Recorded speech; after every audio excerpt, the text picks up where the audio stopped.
நம்ம வாழ்க்கை தரம் இனிமேல் உயரும், செலவீனங்களும் சற்று அதிகரிக்கும். ஒரு லக்ஸரியாக இருக்கக்கூடிய காலம் தான். டக்குன்னு ஒரு ப்ரோக்ராம் ஆகினே இருக்குது நம்மளுக்கு.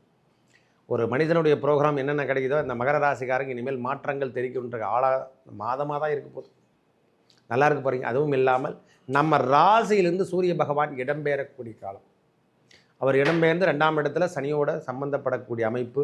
ஒரு 15 தேதி வரைக்கும் பெரிய அதாவது தேவையில்லாத விஷயத்தில் பட்டு பேசாமல் இருப்பது நன்மை.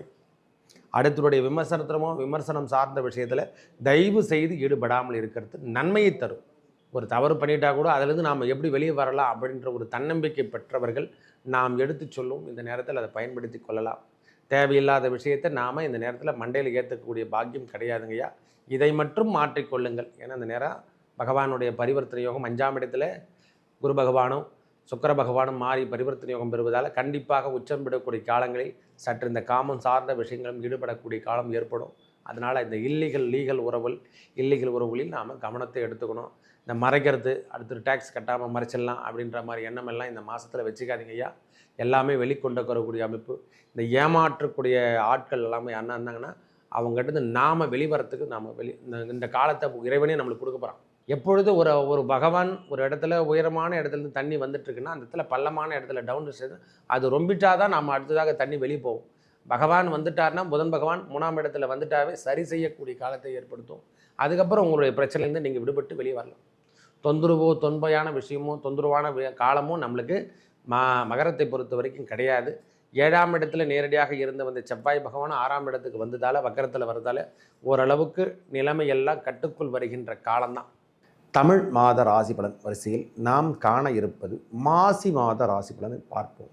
அதாவது மேஷம் முதல் மீனம் வரைக்கும் கிரகங்கள் அமர்ந்திருக்கும் இடம், அதாவது சனி பகவான் கும்பத்திலையும் காலபுருஷ தத்துவத்துக்கு 11ஆம் இடத்துலையும், அதுவும் 12ஆம் இடம் என்று சொல்லக்கூடிய காலபுருஷ தத்துவத்துக்கு 12ஆம் இடத்துல ராகு சுக்கிரன் சேர்க்கை பெற்றும், குரு பகவான் ரிஷபத்திலும், செவ்வாய் பகவான் மிதுனத்திலையும், கேது பகவான் கன்னியிலையும், சூரியன் மகரத்திலையும், புதன் மகரத்திலையும் வீற்றிருக்கார். இந்த மாதத்தில் சூரியனுடைய நிலைப்பாடு தான் இந்த மாசி மாதம் என்று சொல்லக்கூடிய இடப்பெயர்ச்சி வைத்து சொல்கிறோன்னா தமிழ் மாதம் என்று சொன்னால் சூரியனுடைய மாதம் என்று கூட சொல்லலாம். எந்த இடத்துல அமர்கின்றாரோ அதனுடைய அமைப்பை கொடுக்கறது தான் இந்த தமிழ் மாத ராசி பலன். வேறு எதுவும் கிடையாது. சூரியன் நிலைப்பாடு தான் இது. மேஷம் முதல் மீனம் வரைக்கும் எவ்வாறு இருக்க போகுது, நம்மளுக்கு ஒவ்வொரு ராசிக்கும் என்னென்ன பலாபலன் இந்த மாதம் கொடுக்க போகிறாருன்னு விரிவாக பார்க்கலாம் பாருங்கள். எனது அன்புள்ளம் கொண்ட மகர ராசி நேயர்களே, மகர ராசிகார் சூப்பர் சூப்பர் சூப்பர். பொறுமை நிதானம் என்று சொல்கிற மாதிரி இந்த மாசி மாதம் பொறுமையோடவும் நிதானத்தோடும் செயல்பட வேண்டிய காலம். கொஞ்சம் வேகத்தை குறைச்சிங்க இந்த மாதம். ஏன்னா 3ஆம் இடம் என்று சொல்லக்கூடிய இடத்தில் சுக்கிர பகவான் அமர்வது என்பது கொஞ்சம் பொறுமை நிதானம் என்று சொல்லக்கூடிய அமைப்பை பெறுது. பொறுமையோடு இருங்க. வெளியூர் பயணங்கள் அதிகரிக்கும். லக்ஸரி வாழ்க்கை என்று சொல்லக்கூடிய இடத்துல சுக்கிர பகவான் உச்சமடைந்து மாறி பரிவர்த்தனை யோகம் பெறுவதால் பொறுமை நிதானம் என்று சொல்லக்கூடிய அமைப்பு பெறுங்க. நம்ம வீட்டில் இனிமேல் சுப நிகழ்ச்சிகள் தாங்க. நம்ம வாழ்க்கை தரம் இனிமேல் உயரும், செலவீனங்களும் சற்று அதிகரிக்கும். ஒரு லக்ஸரியாக இருக்கக்கூடிய காலம் தான். டக்குன்னு ஒரு ப்ரோக்ராம் ஆகினே இருக்குது நம்மளுக்கு. ஒரு மனிதனுடைய ப்ரோக்ராம் என்னென்ன கிடைக்குதோ இந்த மகர ராசிக்காரங்க இனிமேல் மாற்றங்கள் தெரிவிக்கின்ற மாதமாக தான் இருக்க போகுது. நல்லா இருக்கு பாருங்க. அதுவும் இல்லாமல் நம்ம ராசியிலிருந்து சூரிய பகவான் இடம்பெயரக்கூடிய காலம். அவர் இடம்பெயர்ந்து 2ஆம் இடத்துல சனியோட சம்பந்தப்படக்கூடிய அமைப்பு. ஒரு 15 தேதி வரைக்கும் பெரிய அதாவது தேவையில்லாத விஷயத்தில் பட்டு பேசாமல் இருப்பது நன்மை. அடுத்தருடைய விமர்சனம் சார்ந்த விஷயத்தில் தயவு செய்து ஈடுபடாமல் இருக்கிறது நன்மையை தரும். அடுத்தருடைய விமர்சனம் சார்ந்த விஷயங்களில் ஈடுபடாமல் இருப்பது பெரிய முன்னேற்றத்தையும் நன்மையும் தரக்கூடிய காலமாக இந்த காலம் இருக்குது சார். ஒரு மனுஷனுடைய வாழ்வில் எவ்வாறு இப்போ நம்மளுக்கு பனிஷ்மெண்ட்டான காலம்லாம் நம்ம சாண்டி விட்டுட்டோம் இல்லை. இந்த மாதம் அந்த பனிஷ்மெண்ட்டுக்கான காலம் எல்லாம் கிடையாதுங்க. கொடுக்க வேண்டிய காலம்தான். வருமானம் தருகின்ற காலம்தான். உங்களுக்கு என்ன வேணுமோ பெற்றுக்கங்க. இந்த மாதமே எவ்வளோ ரூபாய் வேணுமோ சம்பாதிக்கிற அளவுக்கு நம்மளுக்கு திடீர்னு பார்த்தோன்னா எங்கன்னா ஒரு தங்க நகை வாங்கிறதுக்கு வெள்ளி நகை வாங்கிறதுக்கான பாக்கியம் இந்த நேரத்தில் ஏற்படும். ஒரு லக்ஸரி வாழ்க்கை வாழறதுக்கான அமைப்பு ஏற்படும். வண்டி வாகனங்கள் சேர்க்கை பெறுகின்ற பாக்கியம் ஏற்படும். இந்த மாதிரி விஷயங்கள்லாம் ஏற்பட போகுதுங்க. ஏன் டூலர் வாங்கலை, இடம் வாங்கலை, மகர ராசிக்காரங்க இடம் வாங்கலை, நிலம் சார்ந்த விஷயத்தில் ஈடுபடக்கூடிய தன்மை இந்த நேரத்தில் உண்டு. இந்த நேரத்தில் பார்த்தோன்னா அடுத்தருடைய சொத்தை இவருக்கு மாற்றி எழுதக்கூடிய அடுத்தருடைய வீட்டு வாங்கக்கூடிய பாக்கியம் இந்த நேரத்தில் ஏற்படும். பொறுமையுடன் நிதானத்துடன் செயல்பட வேண்டும். அந்த வில்லங்க ஏன்னா அந்த ஆசைலாம் உருவாயிடும். மாறி பரிவர்த்தனை யோகம் பெறும்பொழுதெல்லாம் நம்ம ஒன்று சேல்ஸ் பண்ணுற மாதிரி இருக்கும். இடத்த வாங்கிட்டு நிலம் வச்சு நம்ம ரியல் எஸ்டேட் பண்ணுறவங்களோ இதை வாங்கி சேல்ஸ் பண்ணிடலாம் அப்படின்ற ஒரு எண்ணம்லாம் வச்சுட்டு இருக்கிறவங்க கொஞ்சம் பொறுமையோடு இந்த மாதத்தை செயல்படுங்க. இந்த புதன் பகவான் நீச்சகதி அடைஞ்ச பிறகு நீங்கள் எல்லாத்தையும் செய்யுங்க, உங்களுக்கு ஒன்றும் பிரச்சனை கிடையாது. ப்ராப்ளம் சார்ந்த விஷயங்கள் இனிமேல் நடைபெறாது என்று கூட இந்த மாதத்தில் சொல்லலாம். கொஞ்சம் இந்த இளைய தலைமுறைகளுக்கு மற்றும் சற்று அட்வைஸ், பொறுமை. மகர ராசிக்காரங்க கொஞ்சம் பொறுமையோடு இந்த நேரத்தில் செயல்பட வேண்டிய காலம். இந்த இளமை பருவத்தில் இருக்கிறவங்க அந்த காதல் உருவாக்கக்கூடிய அமைப்பு ஏற்படுத்தி கொடுத்துரும். மாறி பரிவர்த்தனை யோகம்ன்றது 17 வயசுலேருந்து சொல்கிறேன், நான் 13 வயசுலேருந்தே சொல்ல வேண்டிய காலமும் இருக்குது. ஏன்னா இந்த நேரத்தில் கிரகங்கள் சரியான இடத்துல ராகுவோட சுக்கிரன் சம்பந்தப்படுவது, மனுஷனுக்கு பார்க்குற இடமெல்லாம் நான் சொல்ல கண்ணில் தெரிவது அனைத்துமே நல்ல கவர்ச்சியாக இருக்குன்ற மாதிரி மனுஷனுக்கு தேவையான இடத்துல நிறைய தேவையில்லாத விஷயங்களை ஏற்படுத்தி தரும். காதல் சமன்பாடில் விழுந்துட்டு இருப்பாங்க பாவம். இந்த நேரத்தில் கொஞ்சம் அந்த தொந்தரவான விஷயந்தான். இதை மட்டும் பார்த்து கொள்ளுங்கள். ஏன்னா குழந்தைகளை நாம் டிஸ்டர்ப் பண்ணக்கூடாது. அந்த வயது சொல்கிற அளவுக்கு நாம் பெரியவங்க தான் எடுத்து சொல்லணும். இந்த நேரத்தில் அவங்களுக்கு இதை சொல்லிட்டாவே போதும், அவங்களும் புரிஞ்சுக்குவாங்க. ஏன்னா மகர ராசி எதையும் தெளிவாக எடுக்கக்கூடிய தன்மை. ஒரு தவறு பண்ணிட்டா கூட அதிலிருந்து நாம் எப்படி வெளியே வரலாம் அப்படின்ற ஒரு தன்னம்பிக்கை பெற்றவர்கள் நாம் எடுத்து சொல்லும். இந்த நேரத்தில் அதை பயன்படுத்தி கொள்ளலாம். தேவையில்லாத விஷயத்தை நாம் இந்த நேரத்தில் மண்டையில் ஏற்றக்கூடிய பாக்கியம் கிடையாதுங்கய்யா. இதை மட்டும் மாற்றிக்கொள்ளுங்கள். ஏன்னா இந்த நேரம் பகவானுடைய பரிவர்த்தனை யோகம் 5ஆம் இடத்துல குரு பகவானும் சுக்கிர பகவானும் மாறி பரிவர்த்தனை யோகம் பெறுவதால் கண்டிப்பாக உச்சம் விடக்கூடிய காலங்களில் சற்று இந்த காமம் சார்ந்த விஷயங்களும் ஈடுபடக்கூடிய காலம் ஏற்படும். அதனால் இந்த லீகல் உறவுகளில் நாம் கவனத்தை எடுத்துக்கணும். இந்த மறைக்கிறது, அடுத்து டேக்ஸ் கட்டாமல் மறைச்சிடலாம் அப்படின்ற மாதிரி எண்ணமெல்லாம் இந்த மாதத்தில் வச்சுக்காதீங்க ஐயா. எல்லாமே வெளிக்கொண்டு வரக்கூடிய அமைப்பு. இந்த ஏமாற்றக்கூடிய ஆட்கள் எல்லாமே என்ன இருந்தாங்கன்னா அவங்ககிட்ட நாம் வெளிவரத்துக்கு நாம் இந்த காலத்தை இறைவனே நம்மளுக்கு கொடுக்க போகிறான். எல்லாத்தையும் சொல்லி ஏமாற்றி நம்மளை எங்கிட்ட நமக்கு இந்த பணத்தை மொத்தம் பிடுங்கணும். அனைவரும் இந்த நேரத்தில் மாட்டிக்கணும், காவல் நிலையத்தில் மாட்டிக்கிற வாய்ப்பு கண்டிப்பாக கிடைக்க போதையா. மகர ராசிக்கார ஏமாந்த காலமெல்லாம் போதும். இனிமேல் ஏமாற்ற வேண்டிய விஷயமோ ஏமாந்து போகிற விஷயமோ இனிமேல் கிடையாது. நீதி நேர்மை என்று சொல்லக்கூடிய அமைப்பு இனிமேலும் பெறக்கூடிய காலம் வருது. சற்று காதல் விஷயத்தில் மட்டும் சற்று கவனத்தை எடுத்துக்கையா. ஏன்னா அது உருவாகக்கூடிய தன்மையை ஏற்படுத்திடும். இந்த நேரத்தில் ஆல்ரெடி உருவாகிட்டு இருக்கோம், இருந்தாலும் அதை நாம் சொல்ல முடியாது. இந்த நேரத்தில் இருந்தாலும் அந்த பொறுமை நிதானம். ஏன்னா புதன் பகவானும் அவர் நீச்சகதி பெற வரைக்கும் தான் அந்த தொந்தரவு. அவர் நீச்சகதி பெற்றுட்டார்னா அது சரிசமமாகிடும். எப்பொழுது ஒரு பகவான் ஒரு இடத்துல உயரமான இடத்துலேருந்து தண்ணி வந்துட்டுருக்குன்னா அந்த இடத்துல பள்ளமான இடத்துல டவுன் அது ரொம்பிட்டாதான் நம்ம அடுத்ததாக தண்ணி வெளியே போகும். பகவான் வந்துட்டார்னா புதன் பகவான் 3ஆம் இடத்துல வந்துட்டாவே சரி செய்யக்கூடிய காலத்தை ஏற்படுத்தும். அதுக்கப்புறம் உங்களுடைய பிரச்சனையிலேருந்து நீங்கள் விடுபட்டு வெளியே வரலாம். தொன்பையான விஷயமோ தொந்தரவான காலமோ நம்மளுக்கு மகரத்தை பொறுத்த வரைக்கும் கிடையாது. 7ஆம் இடத்துல நேரடியாக இருந்து வந்த செவ்வாய் பகவான் 6ஆம் இடத்துக்கு வந்ததால் வக்கரத்தில் வரதால் ஓரளவுக்கு நிலைமையெல்லாம் கட்டுக்குள் வருகின்ற காலம்தான்.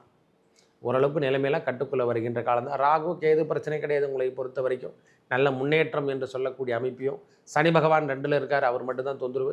அது சூரியனோட தொடர்பு கொள்ளும்போது குடும்பத்தில் தேவையில்லாத சின்ன சின்ன கசப்புகள், தந்தையாரோ தாயாரோ அவங்க உடல்நலத்திலேயும் சற்று கவனத்தை எடுத்துக்கிறது நேரத்தில் சின்ன கசப்புகள் நம்மளுக்கு வரும். சண்டை சச்சரவு என்று சொல்கிற மாதிரி குடும்பத்தில் சின்ன குழப்பங்களோ, வெளியூரில் நாம் இருக்கக்கூடிய தன்மை, தந்தையார் கூடவோ தாயார் கூடவோ நாம் இருக்கக்கூடிய பாக்கியம் இந்த நேரத்தில் கிடைக்கும் சுவாமி. மகரத்தை பொறுத்த வரைக்கும் ஒரு வீடு சார்ந்த விஷயத்தில் கவனத்தை நாம் எடுத்துக்கணும். இந்த நேரத்தில் வங்கியில் நாம் கொடுத்து வந்த ரூபா இதெல்லாம் நாம் கரெக்டாக ஃபைல் பண்ணணும். இந்த தங்கம் வெள்ளி ஆபரணங்கள் இதெல்லாம் சற்று கவனத்தை எடுத்துங்க ஐயா. நாம் வாங்கிட்டோம் கொண்டுட்டோம் அப்படியே மறைச்சி வச்சுட்டோம் பேங்க்கில் வச்சுட்டோம் அப்படின்ற மாதிரிலாம் மறதியும் ஏற்படும். இந்த நேரத்தில் வெளியில் போகும்போது மற்றும் அதில் கவனத்தை எடுத்து, இரவு நேரத்தில் நாம் வெளியே போகிறோன்னா தங்கத்தை எடுத்துன்னு போகிறதோ போட்டுக்கின்னு போகிறதோ இதெல்லாம் மட்டும் கொஞ்சம் குறைத்துக்கங்க. ஏன்னா ராகுவோட சம்மந்தப்படக்கூடிய காலத்தில் திருடு சார்ந்த விஷயங்கள், என்ன ஆட்டையை போடுறது, எப்போ நம்மள்கிட்ட துட்டை எடுக்கிறது, இந்த மாதிரி விஷயத்தை மட்டுமே ஏற்படும். ஏன்னா காலம் அது மாதிரி இருக்குது ஐயா. காலம் கொஞ்சம் சரியில்லாமல் இருக்குது. மாறி பரிவர்த்தனை நாம் ஃபிக்ஸட் டெபாசிட்டில் பொருளோவோ நிலமோவோ வாங்கிறதுக்கு ஃபைல் பண்ணுங்கள். நல்ல அமௌண்ட்டு நம்ம சம்பாதிச்சாலும் இனிமேல் பெரிய லெவலில் வர்றதுக்கான காலம் வருது. அதை பயன்படுத்தி கொள்ளுங்கள். இந்த மாதமே தேவையான விஷயங்களோ வெளியூர் பயணங்களோ ஒரு 15 தேதிக்கு அப்புறம் நல்லா இருக்குது ஐயா. நீங்கள் வெளியூருக்கு 15 தேதிக்கு அப்புறம் போனீங்கன்னா உங்களுக்கு எல்லாமே ஃபேவர். உங்களுக்கான காலமெல்லாம் உறுதி செய்யப்படும். இது வரைக்கும் பேங்க் உத்தியோகத்துக்கோ அரசாங்க உத்தியோகத்துக்காக எதிர்பார்த்துருந்தாலோ, இல்லை நான் லா படிச்சுட்ருக்கேன் இந்த ஒரு மருத்துவ சேவை செய்ய போகிறேன் அப்படின்னு நினைக்கிறவங்களுக்கெல்லாம் அரசாங்க நான் தேவைக்காக நான் வேலை செய்ய போகிறேன் ஐயா அப்படின்னு நினைக்கிறவங்களுக்கு இந்த மாதம் 15 தேதிக்கு அப்புறம் சக்ஸஸ் ரைட் உங்களுக்கான நீங்கள் பண்ணிங்கன்னா பதிவு பண்ணிங்கன்னா கண்டிப்பாக சக்ஸஸ் கிடைக்கும்.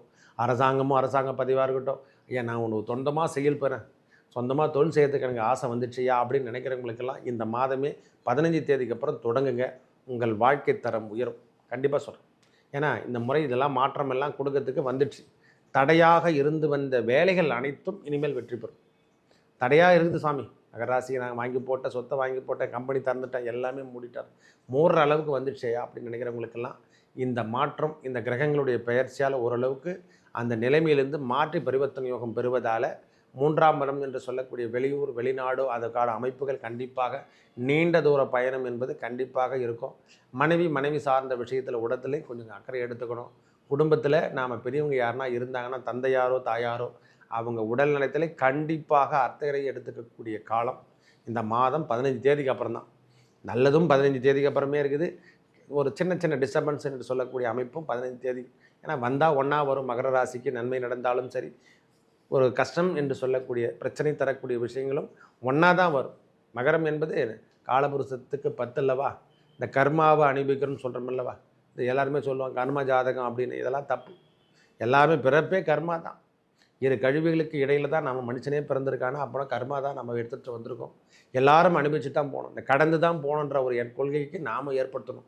ஏன்னா ரொம்ப அதிகப்படியான தாக்கத்தை ஏற்படுத்தியது பகவான் சனி பகவானுடைய தன்மை. இனிமேல் அதுக்கான அமைப்பிலிருந்து நாம் விடுதலை பெறுகின்ற காலமாக பகவானுடைய குரு பகவானுடைய தன்மையிலிருந்தும் நாம் விடுபடக்கூடிய காலம் வந்துடுச்சு. ஏன்னா அவருடைய பார்வையும் இப்போது வக்கரம் நிவர்த்தி அடையத்தால் ஓரளவுக்கு வக்கரம் நிவர்த்தி அடைவது உங்களுக்கு நன்மை நன்மை நன்மை. அவிட்ட நட்சத்திரக்காரர்கள் திருமண வாய்ப்புகள் திடீர் என்று தேடி வரக்கூடிய காலம் ஏற்பட்டுரும். இந்த நேரத்தில் திடீர் திருமண வாய்ப்புகள் அவிட்ட நட்சத்திரக்காரர்களுக்கு டக்குன்னு முடிஞ்சிடும். இது வரைக்கும் நடக்கலைன்னா இனிமேல் நடக்குகின்ற பாக்கியம் இந்த மாதத்திலே எதிர்பார்க்கலாம். இந்த மாதத்திலே டகால் அவிட்ட நட்சத்திரக்காரர்கள்லாம் திருமண வாய்ப்புகள், திருமண நட்சத்திரக்காரர்கள் திருமண வாய்ப்புகள் டக்குன்னு முடிகிறதுக்கான அமைப்புகள் இந்த மாதமே உண்டு சுவாமி. ஐயா உத்திராடமும் சொல்கிறேன், சேர்த்தே சொல்கிறேன். உத்திராட நட்சத்திரக்காரர்களும் சொல்கிறேன். திருமண பாக்கியத்துக்காக எதிர்பார்த்துட்டு இருக்கிற மகர ராசி ஆகட்டும், எல்லாருக்கும் சக்ஸஸ் லைஃப் அப்படின்ற மாதிரி இந்த மாதம் உன்னதமான மாதமாகும். வெளியூர் பயணங்கள் சுப நிகழ்ச்சிகள் நடக்கிறதுக்கான மாதமாகவும், கிரகங்கள் நல்லா இருக்கிறதால குழந்தை பேர் சித்திக்கின்ற மாதமாகவும் இந்த மரத்தில் இருக்குதையா. மாறி பரிவர்த்தனை யோகம் படும்போதெல்லாம் நம்மளுக்கு குழந்தை பேர் சித்திக்கின்ற காலம் ஏற்படும். சூரிய பகவான் நல்ல இடத்துல இருக்கிறதுலையும் 2ஆம் இடத்தை விட்டுட்டு அவர் 3ஆம் இடத்துக்கு போகக்கூடிய காலம் வந்ததால் எல்லாமே சக்ஸஸ் லைஃப். நம்ம வாழ்க்கை தரம் இனிமேல் உயரக்கூடிய அமைப்பை பெறுகின்ற காலம். நம்ம வாழ்க்கையில் இதுவரைக்கும் இருந்து வந்த பிரச்சனைகள் அனைத்தும் விலகக்கூடிய மாதமாக ஓரளவுக்கு மகர ராசிக்காரங்க வெளியே வருவாங்க. என்னென்ன தவறு பண்ணிட்டோம், எதை பண்ணாத விட்டுட்டோம், இதிலிருந்து நாம் எவ்வாறு விடுதலை பெறணும், எந்த அளவுக்கு நாம் நல்லா இருக்கணும் நல்லா இருக்கக்கூடாது என்ற அமைப்பெல்லாம் இனிமேல் தான் உருவாக போகுது. மகரத்தை பொறுத்த வரைக்கும் துன்பத்திலிருந்து விடுதலை என்று சொல்லக்கூடிய அமைப்பு பெறுகின்ற காலமாக, ஒரு மனுஷனுக்கு துன்பத்திலிருந்து விடுதலை பெறுகின்ற காலமாக இந்த மாசி மாதம் கொடுக்கின்ற கிரகங்களுடைய பலாபலம் நன்மை.